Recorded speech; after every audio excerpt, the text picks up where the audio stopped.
Mga kababayan, Budget. ito pangako namin sa'yo. Noong nakaraang taon, ang budget natin is 14.8 billion. Noong panahon nila. Kahit may sipon ako, pupungay pa rin ang mata ko. Ngayon po, this year, Kantang. tanda na 17.8 billion. Sila ang Ayan. nakakita. Kayo una nakakita niya, mga kababayan. Yan, no? Doktora Sheila, po-forward ko na sa City Council. Yan. Tingnan niyo yung economic services. Dito niyo makikita. Tingnan niyo yung economic services natin. Saka social services. Pansinin ninyo. Social services. Economic services. Kayo na po humusga.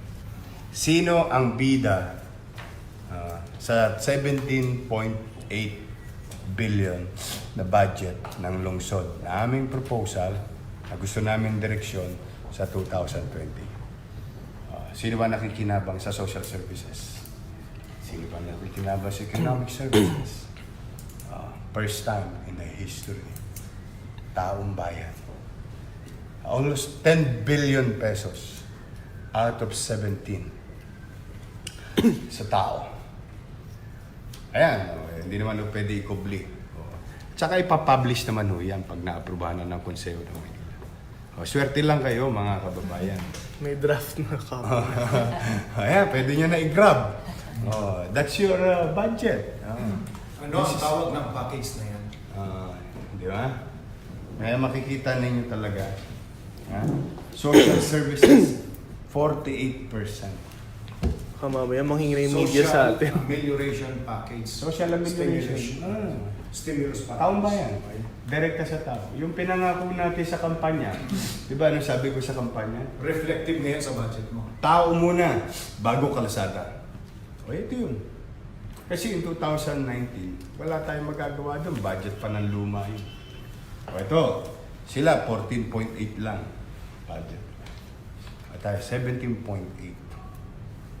Tapos makikita nyo yung pie. Ayan, hindi naman pwede ikaila. Although, makukuha nyo rin yan. Makukuha nyo rin yan. Dahil, sa inyo yan eh. Makikita nyo rin yan. Ayan. I-grab nyo na. So yung kumpanya ay reflective. Reflective. Ano yung sa commitment natin? Ay, nako. Ayan, pinirmahan ko na po. Pirmado na. Okay. Ayan.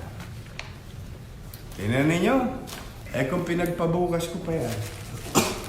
Kailangan na itong i-discuss sa ano, no? Bukas po submission. Bukas ang submission sa City Council as per required by law. Ayan. We are on time. Kaya lang, siyempre, talagang narong time lang ako.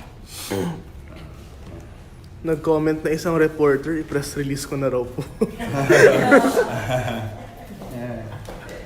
Yan, makikita ng taong bayan sa lamesa po natin mismo.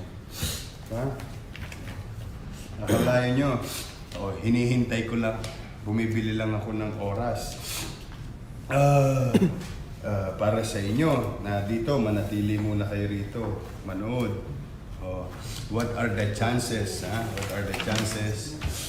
What are the chances na isa sa mga pipirmahan ko ay budget o yung kinabukasan ng lungsod ng Maynila sa 2020. Ito, makikita ninyo, hindi pwedeng ikubli na ang bida sa budget ng 2020 na proposal natin, yung pinangako ko sa inyo ng kampanya. Sinabi ko, tao muna bago kalsada. Ayan. Diyan na po. Pwede nyo na po kung husgahan dyan. Yan na po yun. Kasi yung